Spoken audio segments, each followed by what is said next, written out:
محمد بلندر صلی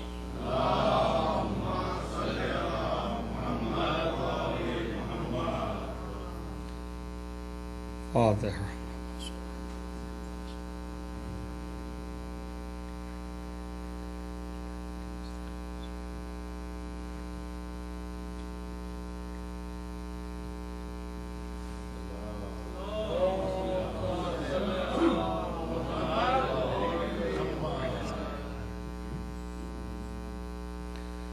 أعوذ بالله السميع العليم من الشيطان اللعين الرجيم. بسم الله الرحمن الرحيم وبه نستعين وهو المعين. الحمد لله رب العالمين والعاقبة للمتقين والجنة للموحدين والنار للملحدين والمنكرين. الصلاة والسلام على سيد الأنبياء والمرسلين خاتم النبيين مولانا مولى الكونين جد الحسن والحسين أبي القاسم محمد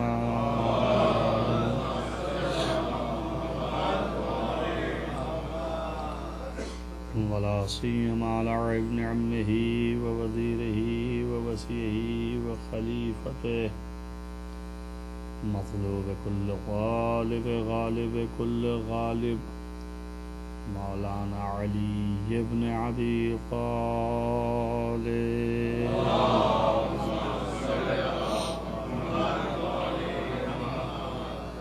على آله الطيبين الطاهرين المعصومين المظلومين الذين أذهب الله عنهم الرجس وطهرهم تطهيرا.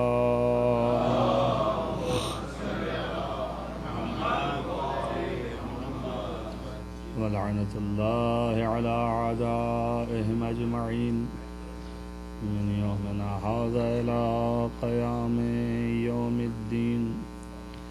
أما بعد فقد قال الله سبحانه وتعالى في كتابه الحكيم.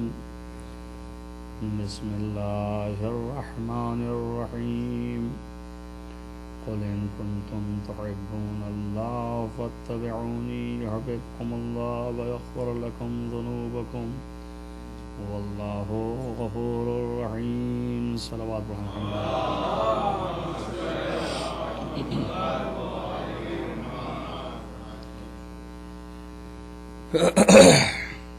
ارشاد رب العزت ہے کہ اے پیغمبر ان مومنین و مسلمین سے یہ کہو کہ اگر تمہیں اللہ سے الفت و محبت ہے تو پھر میری پیروی کرو، جس کے نتیجے میں اللہ بھی تم سے محبت کرنے لگے گا، اور اللہ محبت کرے گا تو پھر تمہارے گناہ بھی بخشے گا، اور اللہ سب سے زیادہ گناہ بخشنے والا ہے اور وہی سب سے زیادہ رحمت کرنے والا ہے. ایک صلوات پڑھیں محمد.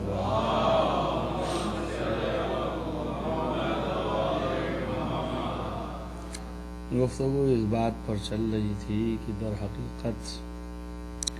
حقیقت دین جو ہے وہ محبت خدا ہے، اور اس محبت کے طفیل میں جو اللہ نے یہ فرمایا کہ ہم بھی تم سے محبت کرنے لگیں گے، اور ہمارے محبت کرنے کا مطلب یہ ہے کہ ہم تمہارے گناہوں کو معاف کر دیں گے، اور اللہ جو ہے وہ بے شک سب سے زیادہ گناہوں کو معاف کرنے والا ہے اور رحمت کرنے والا ہے. تو میں یہاں یہ نتیجہ لے رہا تھا کہ اللہ جو ہے وہ جب خود محبت کرے گا تو اس کے محبت کرنے کا نتیجہ یہ ہوگا کہ گناہ معاف کر دے گا گنہگار کو۔ تو گنہگار کے گناہ جو ہیں وہ محبت کرنے کی وجہ سے معاف ہو جائے گا، اس وجہ سے کہ اللہ جو ہے وہ محبت کرنے لگا ہے۔ یعنی گناہوں کی معافی کی دلیل یہ ہے کہ تم نے ہم سے محبت کی، اس کے بدلے پیروی کیا، اور اس پیروی اور اس محبت کے دونوں بدلے میں ہم تم سے محبت کریں گے اور گناہ معاف کر دیں گے۔ یعنی گناہ معاف کرنے کا سبب خود اللہ کا محبت کرنا ہے۔ یعنی اللہ اگر محبت کرے گا تو گناہ معاف کرے گا۔ بس اس کے معنی یہ ہے کہ گناہ کے مٹنے کا سبب محبت الہی ہے۔ یعنی مغفرت کے معنی مٹنے کے ہیں، یعنی گناہوں کے مٹنے کا اصلی سبب اللہ کا بندے سے محبت کرنا ہے۔ تیسری دفعہ ہے یہ، چوتھی دفعہ تکرار کرتا ہوں، شاید ذہن میں بیٹھے کہ معنی یہ ہے کہ اگر محبوب خدا ہو گیا تو اس کے ہاں گناہ کا تصور نہیں ہو سکتا ہے۔ یہ بندے خدا کے لیے ہے کہ جو گنہگار ہے، خاطی ہے، تو اگر اس سے اللہ محبت کر لے تو اس کے گناہ جو ہے ختم کر دیتا ہے۔ تو جس کو اس نے خاطی نہیں بنایا ہے اور وہ محبوب خدا ہے از اول، تو اس کے ہاں گناہ کا تصور ہی نہیں ہے۔ ایک صلوات پڑھیں محمد والا۔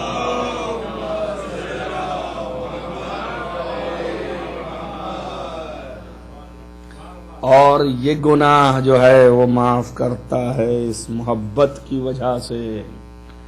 تو جب محبت کی وجہ سے معاف کرتا ہے تو اس کو دلیل میں یہ لانے کی ضرورت نہیں تھی، محبت سے، گناہ معاف کرنے سے اور پھر رحمت سے، ان تینوں میں کیا ربط ہے؟ بھائی ہم محبت کرتے ہیں آپ سے، لیکن محبت کا تقاضا یہ تھوڑی ہے کہ آپ جو سزا آپ کے اوپر وہ سزا بھی ہم اٹھا لیں۔ آپ مجرم ہیں، مجرم اور چیز ہے، محبت اور چیز ہے۔ ہم محبت کرتے ہیں آپ سے، بے شک کرتے ہیں، لیکن آپ مجرم ہیں۔ جب مجرم ہیں تو اس کی سزا آپ پائیں گے، سزا بہرحال دینی چاہیے۔ سزا الگ ہے، محبت الگ ہے۔ تو خدا بتا رہا ہے کہ نہیں، یہی تو ہم بتانا چاہ رہے ہیں کہ محبت کا ہماری ایک فائدہ یہ ہے، آپ کی محبت کا نہیں، گرچہ سبب جو ہے آپ ہی کی محبت ہے۔ یعنی اگر آپ ہم سے محبت کریں گے ان شرطوں کے ساتھ جو ہم بیان کر رہے ہیں، پیروی وغیرہ کی، تو پھر ہم آپ سے جو ہے وہ محبت کریں گے۔ تو جب اللہ محبت کرے گا، اس کی محبت کا معنی یہ ہے کہ وہ تمہارے گناہوں کو بخش دے گا۔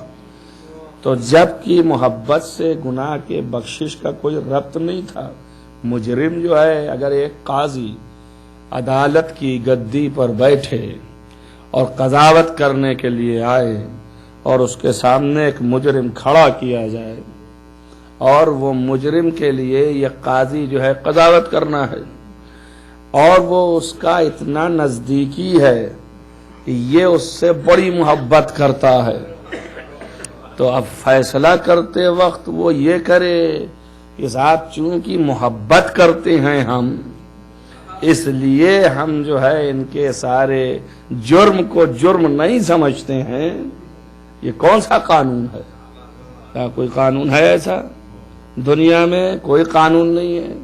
اگر چھوڑ دیا جائے تو گریبان پکڑیں گے آپ قاضی کا، جج کا، اور کہیں گے صاحب مجرم ہے، آپ جو ہے اس کو بھرپور طریقے سے سزائیں سنائیے، ثابت ہو جانے کے بعد یہ مجرم ہے۔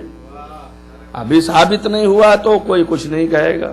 وہ ایسی ٹیکنیک لگائے کہ ثابت نہ ہونے دے اس کو مجرم، وہ ایک الگ چیز ہے کہ مجرم ہی نہیں ہے. جب مجرم ہی نہیں ہے تو پھر سزا نہیں ہے. لیکن اگر ثابت ہو جائے تو ثابت ہونے کے بعد مجرم پھر سزا ہے. اور یہاں اللہ کے ہاں یہ نہیں ہے کہ اللہ کوئی ٹیکنیک لگائے گا کہ مجرم ثابت نہ ہو اس لیے کہ وہ محبت کرنے لگا ہے. وہ تو صاف کہہ رہا ہے گناہ کو معاف کروں گا، یعنی جرم کو میں نادیدہ اختیار کروں گا. دیکھیے آپ اب سارے قانون جو ہیں یہاں پر دنیا کے ٹوٹتے نظر آ رہے ہیں. ساری عدالتیں یہاں پر کہاں گئیں؟ اب عدالت کا تصور کیا ہوگا؟ یا اللہ یہ کیا کر رہا ہے؟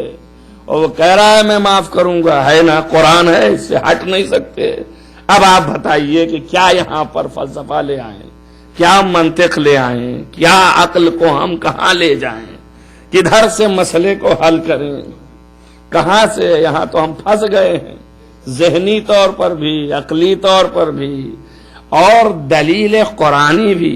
اور ادھر کیا کہہ رہا ہے؟ ادھر یہ کہہ رہا ہے کہ اللہ جو ہے لیسا ظلاما للعبید، بندوں کے ساتھ ظلم بالکل نہیں کرتا ہے. اللہ اکبر. جب ظلم نہیں کرتا ہے تو میں بندہ، میں نے اللہ سے کی محبت اور اس کے بعد کیا جرم، اور جب جرم کیا میں پیروی بھی کی رسول اللہ کی. یہ بھی آپ صاف لیتے جائیے، میں بالکل صاف کیے دیتا ہوں راستے کو. بھائی اگر جب گناہ معاف کرے گا تو اس کے معنی یہ ہے کہ پیروی کے بعد بھی گناہ سرزد ہونے کے چانسز ہیں. اگر نہیں ہے تو گناہ پھر ہوئے گا نہیں، اور جب ہوئے گا نہیں تو معاف کیا کرے گا؟ اس کے معنی یہ ہے کہ گناہ ہے. اس کے معنی ہے کہ یہ نہیں کہہ رہا ہے کہ رسول کی پیروی کے معنی کہ تم معصوم ہو جاؤ گے. معصوم نہیں ہو جاؤ گے. پیروی کرو وہ الگ چیز ہے، پیروی تو کرنا ہی کرنا ہے تم کو. ہم نے پیروی بھی کیا اور پیروی سے ثابت کیا کہ ہم محبت کرتے ہیں، مگر کیا کریں یہ نفس بھی کمینہ ہے. اس نے ہم کو ایسا پھنسایا کہ ہر جگہوں پر پیروی کرنے کے باوجود ہم پھنس گئے اور بہرحال گناہ سرزد ہو گئے. اب جب گناہ سرزد ہوا تو ثابت ہو گیا جرم نا. جب جرم ثابت ہو گیا پیروی بھی کیا، محبت بھی کیا. اس پیروی کا تقاضا تھا کہ وہ محبت کرے، وہ کرنے لگا. اور اس کی محبت کا تقاضا ہے کہ جرم کو نادیدہ اختیار کرے. اس نے اعلان کیا ہے کہ میں جرم کو نادیدہ اختیار کرتا ہوں اور میں جرم والا ثابت بھی ہو گیا. مگر سوال یہ ہے کہ جو مجرم ہے اس مجرم کے اوپر کہیں سے سزا کا روکنا یہ خلاف عدالت ہے. یہ خلاف عدالت ہے. تو آخر کیوں ایسا کر رہا ہے؟ تو یہ مانیے کہ خدا عادل نہیں ہے، یا کوئی راہ اور ڈھونڈیے. ادھر یہ بھی ہے کہ ہم عادل ہیں، اسی لیے کہا کہ لیسا ظلامن، اللہ جو ہے لیسا اللہ ظلامن للعبید، اللہ جو ہے وہ بندوں کے ساتھ ظلم کرنے والا نہیں ہے. کمانی کیا ہوئے؟ یعنی بندوں کے ساتھ عدالت سے پیش آتا ہے. یعنی ظلم کی نفی عدالت کا ثبوت ہے، یعنی عادل ہے. تو جب اللہ عادل ہے ظلم کرے گا نہیں ایک لمحے کے لیے، تو یہ گناہ دو طریقے کے ہوں گے. یا تو پھر یہاں پر نکالیے، یہاں کچھ نکل سکتی ہے. یہ گناہ جو ہے ایک ایسا ہوگا کہ ہم حقوق عباد مار رہے ہوں گے، اور جب حقوق عباد میں سے ہے یعنی ہمارا گناہ اس طرح کا ہے کہ جس پر ظلم لازم آ رہا ہے اس بندے کے اوپر، اور اس کے بعد یہ گناہ معاف کیا تو اس بندے کا حق نہیں ملا. جب اس کا حق نہیں ملا تو یہ خلاف عدالت ہو گیا اور ہمارا گناہ معاف ہو گیا. یہاں یہ ہے کہ نہیں، یہ جتنے گناہ ہیں یہ گناہ صرف ہمارے ہیں، کا بندوں سے کوئی تعلق نہیں ہے، صرف اس بندے سے تعلق ہے. ہم نے نماز نہیں پڑھی یہ گناہ ہے مثلا، ہم نے روزہ نہیں رکھا یہ گناہ ہے مثلا، حج نہیں کیا یہ گناہ ہے مثلا. تو اب سوال اٹھے گا پھر پیروی کس بات کی تھی؟ پیروی کس بات کی تھی؟ جو ذاتی گناہ ہیں وہ تمہارے یہ بڑے بڑے کی بات کر رہا ہوں، چھوٹے والے تو پہلے ہی سے معاف کیے ہوئے، وہ تو پہلے ہی کہہ دیا صغیرہ کی کوئی گنتی نہیں ہے۔ ہماری پھنسنے کی بات جو ہے وہ یہاں ہے، بحث ہے یہ۔ آپ اپنے ذہن کو بھی گھمائیے پھرائیے اور سوچئے کہ کیا ہے، میں بھی سوچتا پھر رہا ہوں کہ کیا ہے، کہ آخر مسئلہ ہے کیا۔ آپ بتائیے، اس نے کہا ہے کہ گناہ صغیرہ گناہ کبیرہ کے ترک کرنے کی وجہ سے ہم صغیرہ کو صرف نظر کر رہے ہیں، یہ بھی علت سمجھ لیجئے۔ کوئی صاحب اگر اس خیال میں ہو کہ کبیرہ کا تو معاف نہیں کرے گا مگر صغیرہ تو سب معاف ہے، تو کبیرہ کا نپٹ لیں گے انشاءاللہ۔ لہذا کبیرہ کرتے رہو، صغیرہ معاف ہے تو صغیرہ و کبیرہ دونوں وہاں ملیں گے اگر کبیرہ کرتے رہو گے۔ کیوں؟ اس لیے کہ صغیرہ اسی شرط پر معاف ہے کہ جب کبیرہ نہ کرتے ہو، یہ بھی مسئلہ ہے۔ تو آپ کا صغیرہ جو ہے وہ بھی ہے، کبیرہ جو ہے وہ بھی ہے۔ اب یہ کون سا گناہ ہے جسے خدا معاف کرے؟ اگر معاف کرے تو کہیں ظلم لازم آئے، اگر ظلم لازم آیا تو عادل نہیں، اور اگر عادل ہے ظلم لازم نہیں آ رہا ہے، فرض کیجئے میرے نفس سے متعلق ہے، تو کون سا گناہ ایسا تھا پھر اتباع میں نے کیا کیا؟ تو یہ پھسولے کی بات ہے کہ جس کے لیے وہ کہہ رہا ہے کہ بہرحال میں اگر محبت کروں گا تو میں تمہارے گناہوں کو بخش دوں گا۔ اب آپ بتائیے، محبت کروں گا تو تمہارے گناہوں کو بخش دوں گا۔ اب بخش دوں گا یہاں پر سوائے اس کے اور کچھ نہیں سمجھ میں آتا کہ بھائی گناہ کا بخشنا اور نہ بخشنا ایک ہائی اتھارٹی ہوتی ہے۔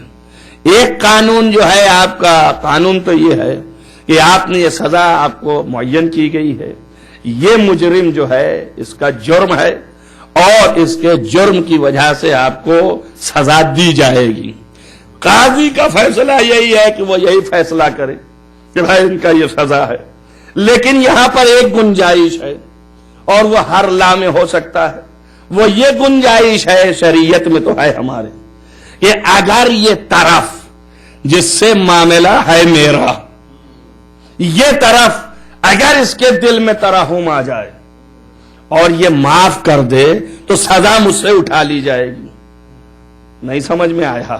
آپ دیکھیے، میں آپ کو لا کے کھڑا کرتا ہوں، میں قاتل ہوں اور طرف مقتول ہے، ہمارے لیے صاف صاف صادر ہے کہ ہم قاتل ہیں اور یہ مقتول ہے۔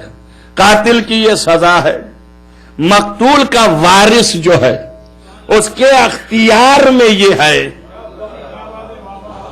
اس کے اختیار میں یہ ہے کہ وہ آئے اور یہ کہہ دے کہ ہم جو ہے وہ کچھ پیسے لے کے ان کی سزا کو پلٹوا رہے ہیں، پیسے لیے لہذا ان کی جو موت کی سزا تھی ختم کریں، پیسے سے مصالحہ کر رہے ہیں، یہ ایک ہوا۔ دوسرا یہ بھی اختیار ہے کہ پیسے بھی نہ لے، اس نے کہا صاحب اس نے میرے مقتول کو قتل تو ضرور کیا لیکن میں صرف نظر کرتا ہوں۔ اختیار ہے نہیں ہے، یہ شریعت میں اختیار ہے۔ دنیا والے کتنا اختیار دیتے ہیں مجھے نہیں اندازہ، لیکن ہے دنیا میں بھی ہے، مگر شریعت میں یہ اختیار ہے کہ آپ کو اختیار ہے کہ آپ چاہیں تو اس کو سزا دلائیں، آپ چاہیں تو اس سے مصالحہ کریں، دیت لے کے سزا اس کی ہٹا دیں، اور آپ چاہیں تو بالکل معاف کر دیں۔ اور تینوں کو قرآن نے کہا ہے کہ جناب قصاص میں حیات ہے، وَلَكُمْ فِي الْقِصَاصِ حَيَاتٌ، قصاص میں حیات ہے، یعنی مطلب یہ ہے کہ اگر آپ جو ہے قاتل سامنے ہے اور اس قاتل کو قتل بھی کیا آپ نے تو بھی فساد آگے نہیں پھیلے گا، تو یہ قاتل اب آئندہ جرت نہیں کرے گا اور ایسے 4 6 10 قاتل اور بھی جرت نہیں کریں گے کہ وہ اور لوگوں کو قتل کریں تو لوگ زندہ رہیں گے، اس وجہ سے حیات ہے۔ اور ایک یہ بھی ہے کہ آپ نے قاتل کو بری کیا اور اس کے بدلے مصالحہ کیا، وہ دیت لے لی اور قاتل چھوڑ دیا تو یہ زندہ رہا، اس کو حیات ملی، پھر حیات ہے۔ اور یہ بھی ہے کہ آپ اسے معاف کر دیں، تو قرآن نے کہا معاف کرنا تو اور اولا ہے۔ جو کریں آپ، اب قرآن نے کہا معاف کرنا تو اور اولا ہے۔ اب اولا کیوں کہہ دیا؟ وہ اس کے اختیار میں تھا تھوڑا سا، اس نے کہا بھئی یہاں نپٹ لینا، جب یہاں آنا تو جو تم نے وہاں چھوڑا ہے اس کا بھی حصہ ہم تمہیں اجر میں دیں گے۔ اللہ نے اجر معین کیا۔ تو ایک دنیا کے اندر یہ جو دنیا کے بندے ہیں ان کی سزا میں یہ رکھا کہ جو طرف ہے اس کو اختیار ہے کہ اگر چاہے تو بخش دے۔ توجہ رکھیں آپ، جب اس بندے کو اتنا اختیار دے دیا تب اسے بھی اختیار ہو گیا نا، اب اسے بھی اختیار ہو گیا کہ نہیں ہو گیا؟ تو اسی اختیار کے تحت کہہ رہا ہے کہ بھائی میں بھی معاف کر دوں گا جس طرح تمہیں کہا ہے میں نے۔ توجہ کریں آپ۔ اچھا سوال یہ ہے کہ یہ بندہ کیسے معاف کرے گا؟ اس کے بھی معاف کرنے کی کیا وجہ ہوگی؟ بھائی بغیر وجہ کے کوئی کام تو ہوتا نہیں ہے۔ یہ بندہ کیوں معاف کرے گا؟ اس کو کون سی وجہ لگی ہوئی کہ معاف کرے؟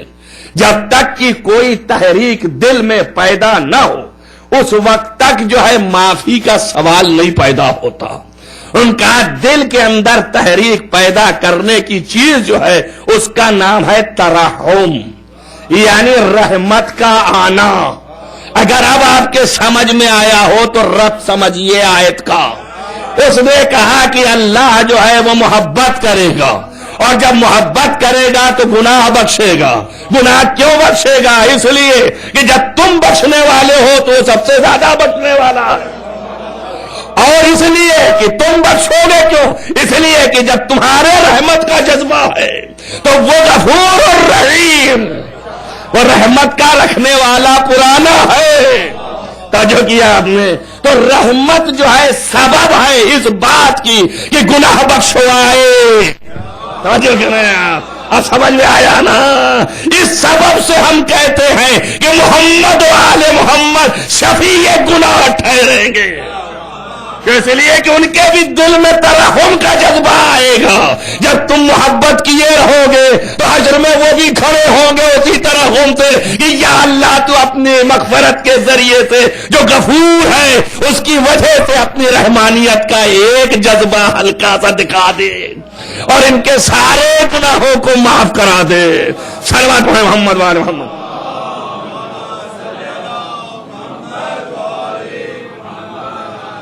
ارے بھائی جب تھوڑا سا ہمارے پاس ترحم کا جذبہ ہے تو اللہ اتنی بڑی امید رکھ رہا ہے کہ تم اپنے قاتل کو اگر معاف کر دو توجہ کرے تو یہ اولا ہے۔ اسی لیے میرے مولا کی وصیت میں موجود ہے۔ توجہ کریں آپ، یہ میرا معاملہ ہے، اگر میں زندہ رہا تو میں دیکھوں گا۔ توجہ کریں آپ، اگر زندہ نہیں رہا تو تمہیں حق ہے اتنا، حق کے تحت تم قصاص لے سکتے ہو، لیکن اگر میں زندہ رہا تو میں دیکھوں گا۔ علی کی یہ بات بتا رہی ہے کہ علی شاید معاف بھی کر دیں۔ توجہ کریں آپ، کیوں معاف کر دیں؟ اس لیے کہ جیسے وہ غفور رحیم ہے یہ بھی مجسمہ رحمت ہے۔ اب ایک مسئلہ ہے، آپ آ کے مجھ سے لڑنے لگے، صاحب ممبر سے آپ نے اعلان کر دیا اپنے قاتل کو وہ معاف کر دیں گے، تو اب جتنے قاتل ہیں ان کو ہم معاف کرائیں گے۔ ہم کہیں گے کربلا والے قاتلین جو ہیں وہ بھی معاف ہو جائیں گے، بھائی مولا علی تو تھے ہی ایسے تو ان کے بیٹے بھی ایسے ہی، تو میں جواب دوں گا وہ ہو۔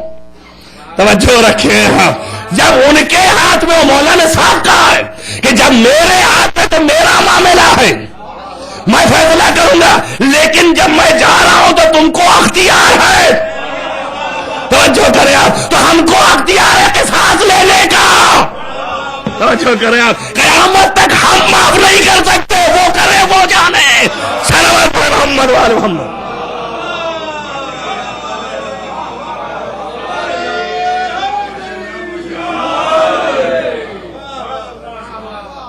اب سمجھے میں کیا کہہ رہا ہوں؟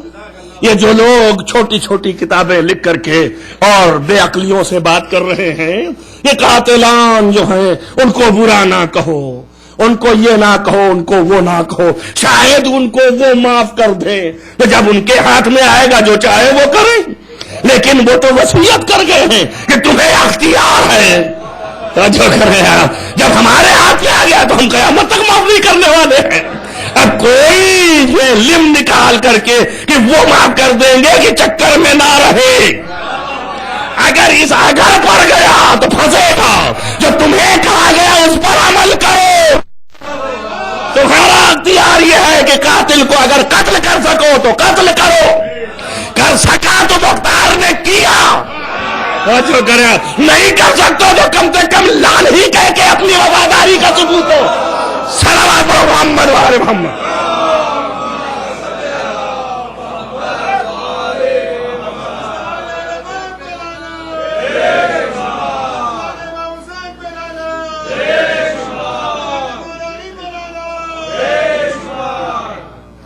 دیکھیں یہ تو ایک مطلب تھا جو مجھے پہنچانا تھا اس مشکل کو حل کرنے کے لیے، لہذا آپ یہاں سے اندازہ لگائیں کہ بڑی مشکلیں ہیں ہمارے پاس، اور بھی دلائل ہیں بہت سے، یہ تو ایک آپ کو جھلکی دکھائی، اس جھلکی سے اندازہ لگائیں اور جھانکیں کہ آپ کہاں ہیں، آپ کی جگہ پہ کھڑے ہیں، کس مرضی پر ہیں آپ، یہ آپ دیکھیں اپنے آپ کو کہ آپ کہاں رہ سکتے ہیں، آپ کی اہمیت کیا ہے۔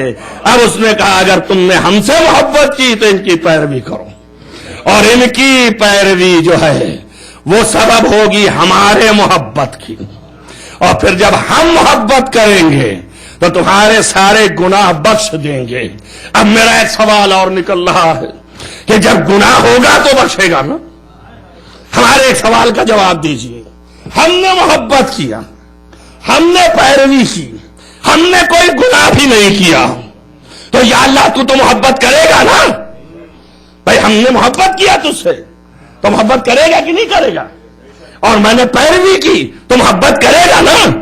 پیروی بھی کیا، محبت بھی کیا تو بدلے میں محبت کرے گا۔ محبت کا تقاضا گناہ بخشنے کا ہے، اب گناہ ہی نہیں میرے پاس، میں نے کوئی گناہ نہیں کیا، آج اعلان کرو کوئی گناہ نہیں کیا میں نے، میرے پاس گناہ ہی نہیں ہے، تو اب گناہ نہیں بخشے گا تو کرے گا کیا؟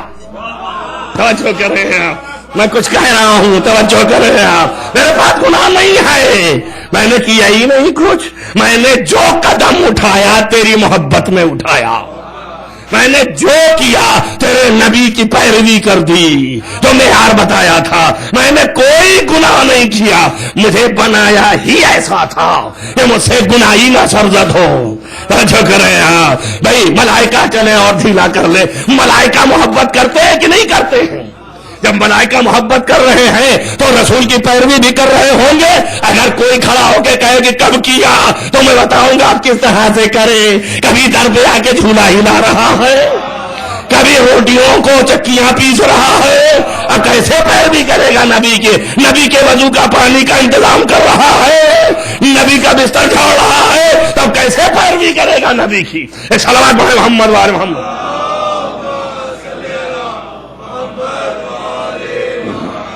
نبی نماز پڑھتا ہے تو پیچھے کھڑا ہو کے پڑھتا ہے، اور ممکن ہے آپ یہ بھی سوال کریں یہ پیروی تھوڑی نہ ہے، پیروی یہ کہ جیسے نبی نے کیا تھا کہا جا کے اسی سے پوچھو کہ جب خلق ہوا تھا تو کس کو دیکھ کر کے اس نے عبادت کی تھی، جو کریں آپ اسی سے پوچھو جب پیدا ہوا تو کس کو دیکھ کے عبادت کی تھی، جس کو دیکھ کے عبادت کی تھی اسی کی پیروی ہوئی کہ نہیں ہوئی؟ تو اللہ سے محبت بھی کر رہا ہے ملائکہ، پیروی بھی کیے ہوئے ملائکہ، اور گناہ بھی نہیں کرتا ملائکہ، اور اللہ محبت کرے گا اس سے، تو جب کرے گا تو گناہ ہی نہیں تو پھر مٹائے گا کیا؟ ہے میرا بتائیے پھر کیا کرے گا، کون سی مغفرت کرے گا؟ کہ اللہ کچھ اس کا صلہ بھی ملے گا یا یوں ہی چلے گا سلسلہ؟ توجہ کر رہے ہیں آپ، تو پھر اوروں میں اس میں فرق ہی کیا رہ گیا؟ ہم تو بڑے بہتر نکلے، ہم تو بڑے اچھے نکلے، اس لیے کہ گناہ بھی کیا، محبت بھی کیا، پیروی بھی کی، اور محبت لیا بھی اور گناہ بھی کیا، مزے سب چکھے، اور اس کے بعد معاف بھی کروا لیا، نکل بھی گئے، اور یہ بیچارے کچھ بھی نہ کیے، نہ ان کا گناہ بخشا گیا نہ کچھ نہیں، کہ بھائی دو ہی چیزیں ہیں تیسری ہے ہی نہیں۔ توجہ کر گیا، ایک گناہ کا بخشنا اور ایک گناہ کا بخشوانا، توجہ کر رہے ہیں، ایک گناہ کا بخشنا اور ایک گناہ کا بخشوانا، بقا جس کے گناہ ہیں ان کے بخش دیے جائیں گے، اور جن کے گناہ نہیں ہے ان کو حق ہے کہ کھڑے ہو کے گناہ بخشوائیں۔ توجہ کریں آپ، ان کے حق ہے کہ کھڑے ہو کے گناہ بخشوائیں۔ اب سمجھ میں آیا آپ کو کہ ملائکہ کیوں دن بھر ہاتھ اٹھائے رہتے ہیں؟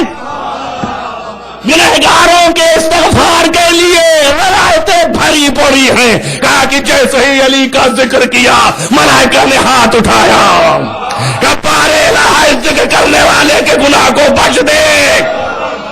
اگر بخشوانے کی حیثیت نہیں تو بخشوانے کے کہنے کا معنی کیا ہے؟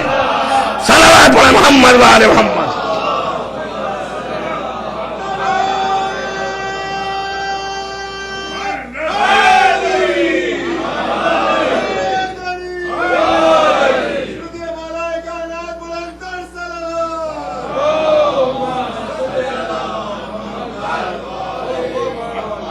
ہم یہاں تک آگے، آپ آگے بھی بڑھ جائیے تھوڑا سا۔ اگر یہاں تک آپ کا جذبہ آیا میرے ساتھ، سمجھنے میں دیری لگی، بہت کے دماغ ابھی بھی نہیں پہنچے، لیکن پہنچیں گے دھیرے دھیرے۔ مگر اتنی بات تو ثابت ہو گئی کہ یا گناہ اس کا بخشا جائے اگر صاحب گناہ ہے، اور اگر صاحب گناہ نہیں ہے تو پھر گناہ ہے ہی نہیں، تو کچھ اس کو امتیاز ملنا چاہیے۔ اگر امتیاز نہ ملے تو وہ بھی عدالت کے خلاف ہے، وہ بھی عدالت کا مسئلہ ہے۔ تو بہرحال عدالت کا اقتضا ہے کہ کوئی امتیاز ہو، اور وہ امتیاز یہی ہے کہ یہ گناہ بخشوائے گا۔ یہی تک ہوئی نا بات؟ تو اب ثابت ہو گئی بات کہ گناہ بخشوانے کا حق، توجہ کرو میری بات پر، گناہ بخشوانے کا حق کسی کو نہیں ہے۔ توجہ کریں، گناہ بخشوانے کا حق کسی کو نہیں ہے، اسی کو ہے کہ جس کے پاس گناہ نہیں ہے۔ توجہ کریں، آپ نے اس کے علاوہ تو کچھ نہیں ہے نا، یہ بالکل سنبھال کے رکھ لینا۔ گناہ بخشوانے کا حق کسی کو نہیں ہے، قانون میں قرآن و حدیث یہی ہے کہ اسی کو ہے کہ جس کے پاس گناہ نہیں ہے۔ اللہ اکبر۔ اب میں نہیں جانتا ہوں کہ جس کے پاس گناہ نہیں ہے اسے کیا کہتے ہیں، میں نہیں جانتا ہوں، جو چاہے لکھ لو۔ اب جس کے لیے یہ کہا گیا کہ یہ 40,000 کے گناہ کو بخشوائے گا، اس کا مطلب اس کے پاس گناہ نہیں ہے، تبھی تو شفاعت کرے گا۔ ارے سمجھ نہیں رہے ہو؟ وہاں علی کہتے نظر آ رہے، رسول کہتے نظر آ رہے کہ میرا چچا روزے حشر کھڑا ہو کر کے اگر آسمان و زمین کے برابر بھی گنہگار ہو تو ان کو بخشوائے گا۔ اب میں نہیں جانتا ابو طالب کس خانے میں ہے، جو چاہے وہ لکھ لو۔ صلوات علی محمد وآل محمد۔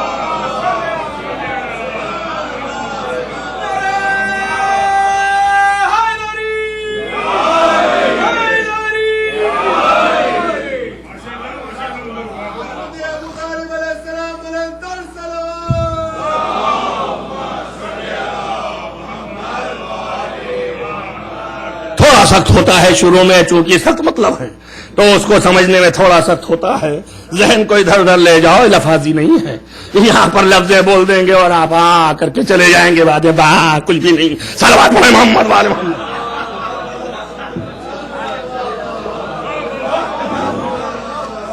آپ جو ہیں یہاں سے لے کے جائیں اور ذہن اور دل میں بٹھال کے جائیں، جو عقیدے ہیں ان کی مضبوطی کرا کے جائیں، تاکہ سمجھ میں آئے کہ کیا ہے، نتیجہ کیا ہے۔ اب آپ سوچیں، کل میں نے پرسوں، کل سے مراد حیدرآبادی کل، صلوات پڑھیں محمد وآل محمد۔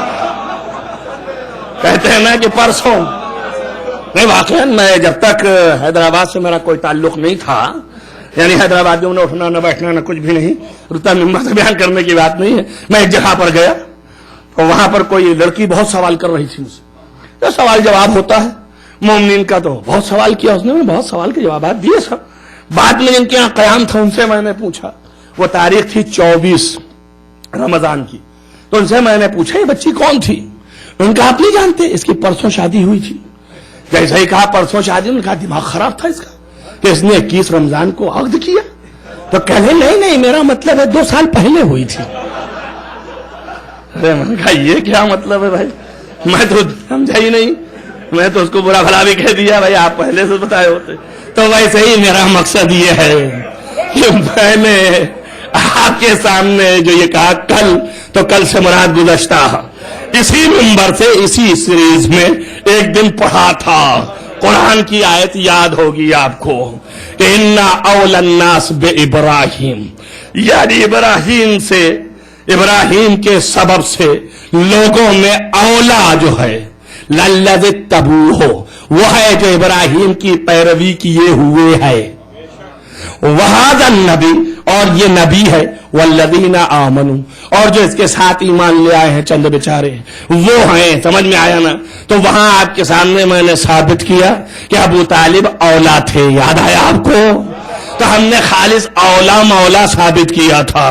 ممکن ہے کوئی صاحب میرے جانے کے بعد آئے کہیں یہ کیا ہوا، تو اب میں یہ بتا کے جا رہا ہوں آپ کا جو دل چاہے لکھ لیں، اور جس طرح چاہے. اولا مولا ایسے ہی نہیں ہو جاتا، شرائط کے ساتھ ہوتا ہے.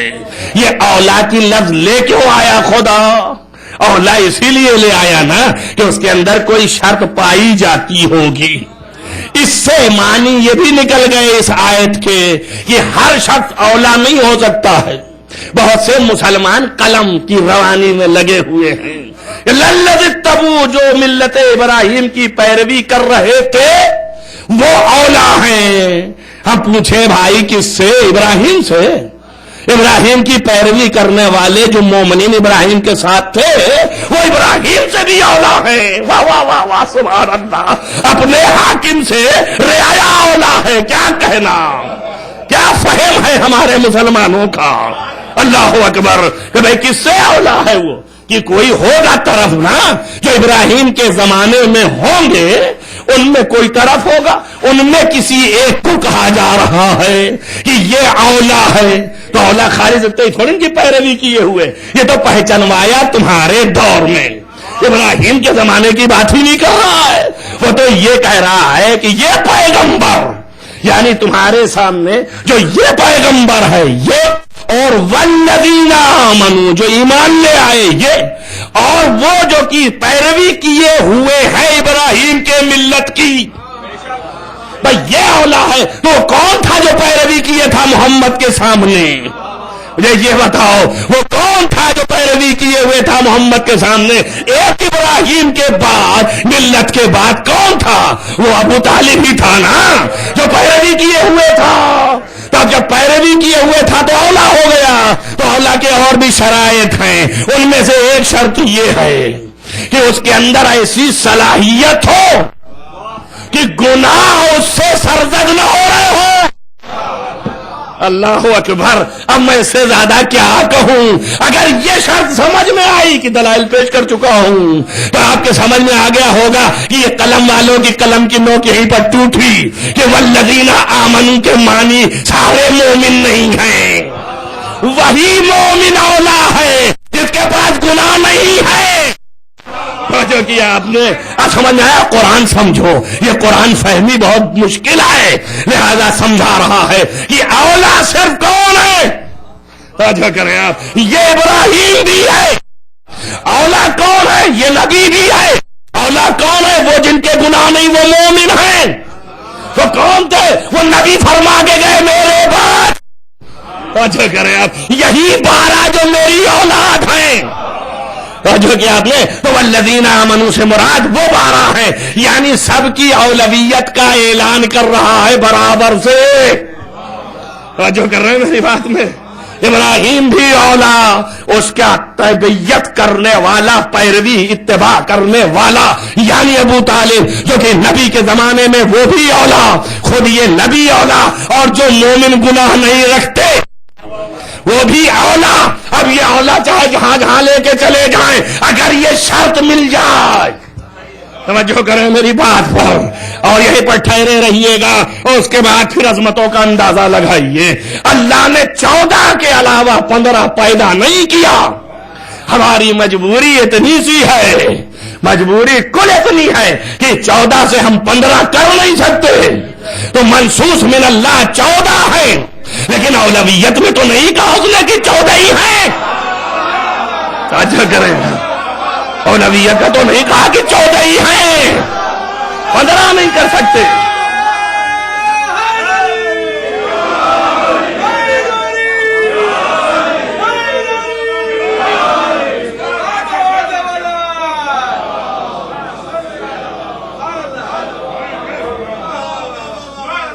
اب آپ اندازہ کریں کہ 14 سے 15 نہیں کر سکتے، مگر اولویت کی شرط یہی ہے کہ گناہ نہ رکھتا ہو، وہی اولا ہو سکتا ہے. اور آپ ثابت کر چکا آپ کو دلائل سے.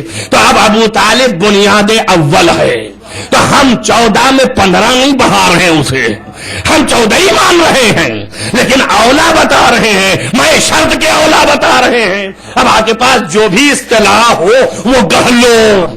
توجہ کر رہے ہیں آپ، بنیاد ابو طالب ہے جس کے پاس گناہ نہیں ہیں. توجہ رکھنا. اور یہ کہہ دیا ہے کہ وہی کر سکتا ہے شفاعت. بھائی جب گناہ نہ ہوگا تبھی بخشوائے گا.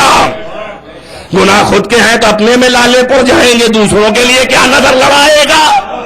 توجہ کر رہے ہیں میں کہاں لے جا رہا ہوں. اب عظمت پہچانے، دادا نے ایسی بنیاد رکھی قیامت تک کے لیے کہ آج تک علماء فیصلہ نہ کر سکے کہ عباس جو ہے گنہگار ہے کہ نہیں ہے. اللہ اکبر. کوئی طے نہ کر سکا. تو عباس وہ منزلت پر ہے جس منزلت پر ابو طالب تھے.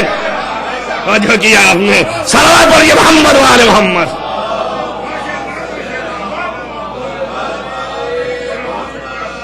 کوئی تکراری بات میں نہیں کرتا ہوں، لیکن کبھی استناد واقعی کے لیے جو ہلائے نہ ہلے لے آتا ہوں تو اب تکرار کیا، آیت تو بدل نہیں دوں گا، روایت بدل نہیں دوں گا، لیکن استدلال تھوڑی بدل. استدلال جو ہے کسی بھی طریقے سے کیا جا سکتے ہیں. لہذا سنیے کہ معصوم نہیں کہا ہم نے. سارے علماء ایک دفعہ ہم گئے تھے حیدرآباد سن 2005 میں ایک تقریر کرنے حضرت عباس علمبردار سلام اللہ علیہ کی محفل کی. سارے علماء ہندوستان کے خطباء و ذاکرین جو ہے شروع سے صبح سے شام تک کلابیں ملا دی کہ حضرت عباس معصوم تھے. ارے بابا ایسا فاسد عقیدہ لے کے فائدہ کیا ہے. سب کلابیں ملا، ایک دلیل بہتر قائم نہ کر سکے کہ جس سے یہ کہتے کہ عباس معصوم. کیا ہے؟ عباس لمبے اتنے تھے، چوڑے اس طرح تھے، اور ایسے گھوم جاتے تھے، ایسے تلوار لگاتے تھے، اور عباس علی کے بیٹے تھے. عباس علی کے بیٹے. ارے کوئی دلیل ہوئی کہ عباس علی کے بیٹے؟ میں دیتا ہوں دلیل کہ عباس جو ہے وہ معصوم ہونے کے لیے دلیل رکھتے ہیں، مگر میں معصوم نہیں کہہ رہا ہوں. سنیے آپ، اللہ نے جب سب کو جمع کیا چادر میں، جب چادر میں جمع کیا تو اس نے کہا جبریل جاؤ ان کے پاس اور ان سے کہو کہ ہم نے آسمان و زمین نہیں خلق کیا مگر تمہاری محبت میں. پورا قصیدہ پڑھو میرا جا کر کے. اللہ قصیدہ کہتا تھا اور جبریل سے پڑھواتا تھا. وہ شاعر تھا، قصیدہ کہتا تھا اور جبریل سے پڑھواتا تھا. جبریل سے کہا جاؤ پڑھو گا. کہاں پڑھیں؟ کہا اسی چادر میں جو ہے. یہ ہے کون؟ تو جبریل کو اللہ نے جواب دیا، ہم فاطمہ و ابوہا و بالہا و بنوہا. یہ فاطمہ ہیں، ان کے باپ ہیں، ان کے شوہر ہیں، و بنوہا اور ان کے بیٹے ہیں. اور جو کیا آپ نے. البتہ میں یہاں پر کہا کرتا ہوں کہ تھے 2 ہی بیٹے، اور 2 کیا عربی نہیں جانتا تھا، عربی تو بول رہا تھا. 2 کے لیے عربی میں ابنان کہتے ہیں، اور ہاں لگائیے تو ابناہا ہو جاتا ہے. بنون جو ہے جمع کے لیے کہتے ہیں. مولانا تشریف فرما ہے. اب گرامر کہاں تک پڑھوں تو بنوہا ہو جاتا ہے. تو ابناہا کہہ سکتا تھا کہ نہیں کہہ سکتا تھا؟ وہ کون سا آر تھا؟ 2 بیٹے تھے، کہتا ابناہا اور فاطمہ کے 2 بیٹے. لیکن کہا بنوہا، جتنے بیٹے ہیں. توجہ کرو میری بات پر. آپ دیکھیں آپ پھنسی گاڑی نا. اللہ کہہ رہا ہے اور ہمارا آپ کا اعتقاد شیعوں کے لیے تو پڑھ رہا ہوں. یہ مطلب ہمارا اور آپ کا اعتقاد یہ ہے کہ یہ کلام اللہ کا ہے، جبریل کے ذریعے سے آیا. تو اللہ کہہ رہا ہے بنوہا، فاطمہ کے سارے بیٹے. اب کہیے تو جس طرح بھی حل کیجئے آپ، یہ ایک کی پیشانی میں 9 نور اور بھی تھے، بارہا پڑھ چکا اس لیے دہرا نہیں رہا ہوں. تو اس طرح تو حل کیا آپ نے، لیکن ابن کی لفظ لے آیا. کہ ابن فاطمہ جتنے ہیں، توجہ کریں آپ، بنوہا تک ہوں گے، یا اللہ سنبھال کہیں فاطمہ کسی اور کو نہ بیٹا بنا لے۔ توجہ کر رہے ہیں آپ، ابھی فاطمہ حشر میں کہیں گی کہ ہم اپنے بیٹے عباس کے 2 ہاتھ لے کے آئے، تو جب کہیں گی تو اس کے معنی کیا ہوئے کہ ابنی العباس، میرا ابن عباس، تو اب عباس بھی ہو گئے۔ اب میں نے دلیل دے دی، آئے تطہیر محکم ترین دلیل عصمت اہل بیت، توجہ کریں آپ، اب اس میں عباس بھی جا رہے ہیں کہ نہیں جا رہے ہیں؟ تو اس کے بعد بھی میں نے فیصلہ کیا کہ دیکھیے ہم 14 سے 15 نہیں کر سکتے ہیں، 14 ہی رہ سکتے ہیں۔ یہ ابن اس ابن میں ایک فرق ہے، وہ جو کہا بنوہا تو اس میں سارے وہ بیٹے ہیں جن کے لیے یہ آیت تطہیر نازل ہوئی ہے۔ توجہ کریں آپ، تو 2 چیزیں ہوتی ہیں، ایک ہوتا ہے مصداق اور ایک ہوتا ہے محافظ۔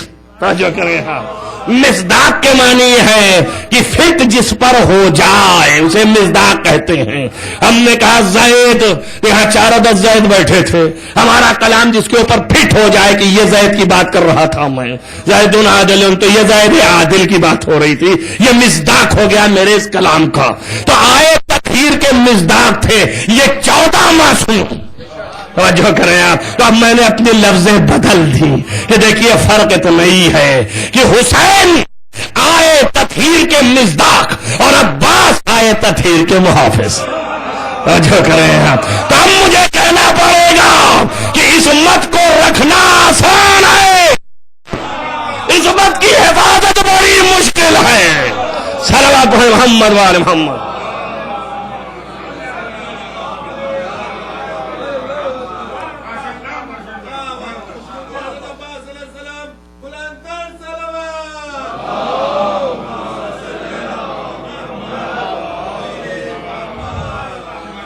یہ وہ ہے مقام کہ جسے عباس و زینب رکھتے ہیں۔ ختم کر دیا میں نے، یہ آخری مجلس تھی، اور آپ اندازہ کریں کہ اس دنیا کی کوئی شخصیت الی یوم القیامہ، قیامت تک آپ دیکھیں آنکھ نہیں ملا سکتی۔ یا علی، اے علی آپ کا بیٹا عباس، جا یوم القیامہ، جا قیامت کے دن جب آئے گا تو اسے دیکھ کے یغبطہ الانبیاء، انبیاء رشک کریں گے۔ کیوں؟ اس لیے کہ جعفر کی طرح، آپ کے سامنے ایک دفعہ میں نے پڑھا تھا یہ روایت، اگر مجھے یاد ہے یا کسی اور کے سامنے پڑھا ہوگا کسی اور مجلس میں، کہ جعفر اور حمزہ یہ 2 شخصیتیں ایسی ہیں، یہ قرآن ٹائم نہیں ہے کہ میں وہ قرآن کی آیتیں پھر پڑھوں آپ کے سامنے، پھر کسی اور مجلس میں۔ مختصر یہ ہے کہ تمام انبیاء کی شہادت جو ہے وہ نبی کے حوالے ہے، جو قرآن کہتا ہے کہ اس وقت کا وقت یاد کرو جب سارے انبیاء کی شہادت میں آپ کو ہم بلائیں گے، تمام انبیاء اپنی قوموں کی شہادت دیں گے اور نبی ان انبیاء کی شہادت دیں گے۔ روایت موثق بین الفریقین یہ ہے کہ جب نبی سے انبیاء آ کے گزارش کریں گے کہ یا پیغمبر آپ چلیے میری گواہی کے لیے، تو نبی نہیں جائیں گے، نبی کہیں گے یا حمزہ و یا جعفر، اے حمزہ اور جعفر جاؤ میری طرف سے ان کی گواہی دو۔ توجہ کریں آپ، انبیاء کے اعمال کی گواہی یہ 2 ذاتیں دیں گی۔ اب سمجھے نا ان کا مقام کتنا بلند ہے۔ ویسے ہی عباس جب محشر میں آئے گا یغبطہ الانبیاء، انبیاء رشک کریں گے، انبیاء رشک کریں گے اس وقت دیکھ کر کے۔ اور پھر یہ ہے کہ عباس کو بہت اختیار ہے، صاحب اختیار ہے عباس، کیوں؟ اس لیے کہ قرآن کے نص کے مطابق قرۃ عین علی، علی کے آنکھوں کی ٹھنڈک کا نام ہے عباس۔ عزیزان گرامی، جناب عباس وہ شخصیت ہے کہ جو دادا کی وراثت کو محفوظ کیا، باپ کی وراثت کو چار چاند لگایا، اور رسول کی تمام تر لٹتی ہوئی وراثت کو محفوظ کیا، اور بتایا کائنات کو کہ ہم جو ہیں کبھی بھی دین کے پاس و لحاظ سے ذرہ برابر پیٹھ نہیں موڑتے، اور نہ 2 مرتبہ امان نامہ لے کے آیا گیا اور ڈاٹا کہ وائے ہو تیرے اوپر، میرے لیے امان نامہ لے کے آ رہا ہے۔ اللہ اکبر۔ عزیزان گرامی، اسی لیے علی مرتضیٰ نے جب خواب میں دیکھا تو بے چین ہو گئے۔ راوی کہتا ہے کہ علی ابن ابی طالب جیسے ہی کربلا پہنچے تھے، خواب دیکھے، صفین جا رہے ہیں، کربلا میں آنکھ لگی، خواب دیکھا کہ ایک باغ ہے، اور باغ جو ہے اس کو کاٹا جا رہا ہے، ہرے بھرے درخت اور کاٹا جا رہا ہے۔ اس کے بعد دیکھا ایسی باغ کی زمینوں سے خون ابل رہا ہے، اور اس سمندر میں حسین تڑپ رہے ہیں۔ بس آنکھ کھل گئی، آنکھ کھلتے ہی ساتھ آپ نے رونا اور ماتم کرنا شروع کر دی۔ لوگوں نے پوچھا، یا علی یہ آپ ماتم کیوں کر رہے ہیں، رو کیوں رہے ہیں؟ اب سمجھ میں آیا نا، ہم سیرت علی پر عمل کرتے ہیں، جو روتے ہیں اور جو ماتم کرتے ہیں۔ مسلمانوں غور کرو، علی کی سیرت تھی، جنگ صفین میں جا رہے تھے تو رونا بھی شروع کیا، ماتم بھی کرنا۔ عزیزو، لکھا یہاں تک ہے، سوائق محرقہ میں لکھا ہوا ہے، جا کے دیکھیے۔ یہ علی ابن ابی طالب نے کربلا پہنچ کے پوچھا تھا کہ اس کا نام کیا ہے، کیا جانتے نہیں تھے؟ مولا کائنات جو 80,000 سال کے بعد آنے والی چیز کی خبر دے، کیا وہ کربلا کی زمین کو نہیں جانتا؟ بالکل جانتا ہے۔ تعلیم دینے کے لیے لوگوں نے کہا کربلا، یہ لفظ لکھی اس نے کہ بل، یعنی اس قدر روئے، بل الارض من دموعی، علی اتنا روئے کہ کربلا کی زمین گیلی پڑ گئی۔ اللہ اکبر۔ بل الارض من دموعہی، ان کے آنسوؤں سے کربلا کی زمین گیلی پڑ گئی۔ اور مسند ابن احمد ابن حنبل میں لکھا ہے کہ کسی نے بڑھ کے پوچھا، یا علی کیوں رو رہے ہو؟ فرمایا، ہذہ الارض، یہ وہ زمین ہے کہ فتیۃ من آل محمد سیقتل، آل محمد کے چیدہ افراد اس زمین پر قتل کیے جائیں گے، اور جب قتل کیے جائیں گے تو فقرہ فرمایا کہ بقت السماوات والارض علیہم یا ستبقی علیہم السماء والارض، تو ان کے اوپر زمین و آسمان تک گریا کریں گے۔ اللہ اکبر۔ تو جناب امیر المومنین نے خواب میں دیکھا کہ اپنے لال کو تڑپتے ہوئے، حدیث روایت میں ہے کہ جب لوٹ کے جنگ صفین سے آئے اور آنے کے بعد اپنے کوفے کے دارالخلافہ میں علی لیٹے ہیں، اس وقت جب ضربت پڑ چکی ہے، ایسی حالت میں ایک مرتبہ غش میں گئے، جیسے ہی غش میں گئے ایک کان میں آواز آئی، اسی وقت علی خواب بھی دیکھ رہے تھے، کان میں آواز آئی، کچھ آہٹ محسوس ہوئی، پوچھا کون؟ کہا کنیز ہے ام البنین۔ کہا کیا ہے تیرا، کیا کام ہے؟ ابھی تو مل کے گئی ہے۔ کہا تھا کوئی کام نہیں، ہم نے کبھی کوئی سوال کیا ہو تو فرمایا نہیں، لیکن میں جا رہا ہوں دنیا سے، کر لے کوئی سوال ہے؟ تو کہا کہ ایک سوال ہے، وہ یہ ہے کہ آج سب سے رخصت ہوئے ہیں، میرے بیٹے عباس میں کیا بگاڑا؟ عزیزان گرامی، بھائی فقرہ سننا تھا، مولا نے آنکھ کھولا، وہ خواب کربلا کا یاد آیا، فرمایا عباس کدھر ہے؟ عزیز حسن ہے، حسن کے ہاتھ پر حسین کا ہاتھ، دونوں ہاتھ اٹھا کے عباس کے ہاتھ میں رکھا، کہ میرے لال، جب حسین پر یہ مصیبت آئے تو میری جانب سے دریغ نہ کرنا، جزاکم ربکم خیر الجزا۔ عزیزان گرامی، آپ دیکھیں میں کیا عرض کروں، مرثیہ ہو رہا تھا، چند فقرے مجبور ہوں کہ مرثیے کے بھی الفاظ لے آتا ہوں آپ کے سامنے۔ مرثیے میں یہ کہا گیا کہ حضرت قاسم شہید ہو گئے۔ عزیزان گرامی، جب علی نے عباس کو وصیت کر دیا کہ میرے حسین پر فدا ہو جانا، تب وصیت کی بنیاد پڑ گئی۔ اسی اسی طریقے سے جب حسن زہر دغا کھانے کے بعد بے چین تھے، کاغذ پر وصیت لکھا کہ اے قاسم اس کو تو وقت کھولنا جب تیرا چچا میرے یادوں میں ہو، عزیزو جب چلا چچا میرے یادوں میں ہو تو اس وقت کھولنا۔ عزیزو جب حسین نے اجازت نہ دی تو قاسم مجبور ہوئے، اسی وقت قاسم نے ماں کے کہنے پر یہ تعویذ کھولا اور کھول کے چچا کے پاس لے گئے، کہا اے چچا یہ آپ وصیت وہی ہے۔ چچا نے دیکھا، بہت گریہ کیا اور اس کے بعد کہا یہ تجھے وصیت تھی۔ اسی روایت میں ہے یہ ہاتھ پکڑا، خیمے میں گئے اور کہا اے زینب نانا کا ماما لے آؤ۔ نانا کا ماما سر پہ رکھا اور اپنی وصیت بیان کیا کہ مجھ سے یہ وصیت تھی۔ عزیزو عقد قاسم ہوا، اللہ اکبر۔ یہ جوان بس اتنا ملا کہ ایک مرتبہ دھونے کے بعد اجازت مل گئی اور گھوڑے پر سوار ہوا تو ماں کی طرف مڑ کے دیکھا، ماں نے کہا بیٹا ماں کو خجل نہ کرنا، اس لیے کہ میں غیر گھر سے آئی ہوں، میری آبرو تیرے حوالے ہے۔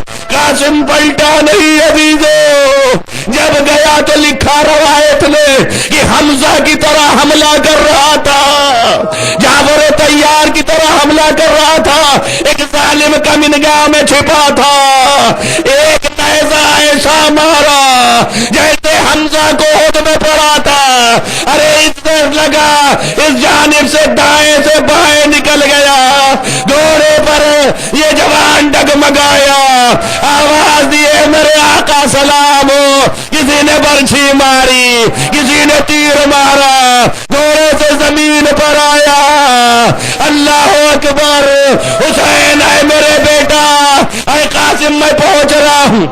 عزیز روایت میں فقرہ ہے، یہ ایک فقرہ فرمایا کہ اے قاسم تیرا چچا تجھ سے شرمندہ ہے، کیوں؟ اس لیے کہ جب چچا پہنچا تو قاسم زندہ نہ تھے۔ عزیزوں میں کچھ نہیں جانتا، اتنا ضرور ملا روایت میں کہ حسین نے چاہ کہ خیمے لوٹے تو پکارا ہے بنی ہاشم مجھے چٹائی دے دو، چٹائی میں میت رکھی، ام فروہ تک لے گئے، زینب نے سر کے بال کھول دیے، وا قاسما وا قاسما سيعلم الذين ظلموا أي ينقلبوا منقلبوا اللهم إني أسألك بحق فاطمة وأبيها وبالها وبنيها وسر المستودع فيها أن تصلي على محمد وآل محمد بار الحا تجھے واسطہ ہے محمد وآل محمد، معبود نہانے کبیرہ و صغیرہ فرما، نیک اعمال کی توفیق عنایت فرما، بار الحا جہاں جہاں بھی محبان آل محمد ہیں ان کو حفظ و امان میں رکھ، روضہ مقدس کی حفاظت فرما، جو مومنین اور شیعان آل محمد مختلف ممالک میں بحرین و پاکستان میں قتل ہو رہے ہیں، ان شہداء کو جوار معصومین میں جگہ عنایت فرما اور ان مومنین کی حفاظت فرما، دار لحاظ داری کو قائم دائم رکھ، محمود تمام مرنے والے مرحومین کو جوار معصوم عنایت کر، خصوصاً جن بانیان مجلس کے جن مرحومین کی یہ مجلس ہے ان کو جوار معصوم میں جگہ عنایت فرما، بار الہا امام کو ظہور جلد از جلد فرما، اس عبادت کو قبول فرما، امام کے اصحاب و انصار میں شمار فرما، اللہم تقبل منی الدعا ماتم حسین یا حسین۔ آپ سبھی حضرات ایک مرتبہ سورہ حمد، 3 مرتبہ سورہ قل واللہ کی تلاوت فرما کر کے ان مرحومین کو بخش دیں، اس کے بعد ماتم فرمائیں۔ علی ابرار ابن علی عامر، علی امیر ابن قربان حسین، بدر النساء بیگم مرحومہ، انتصار فاطمہ مرحومہ، کنیز حسین مرحومہ۔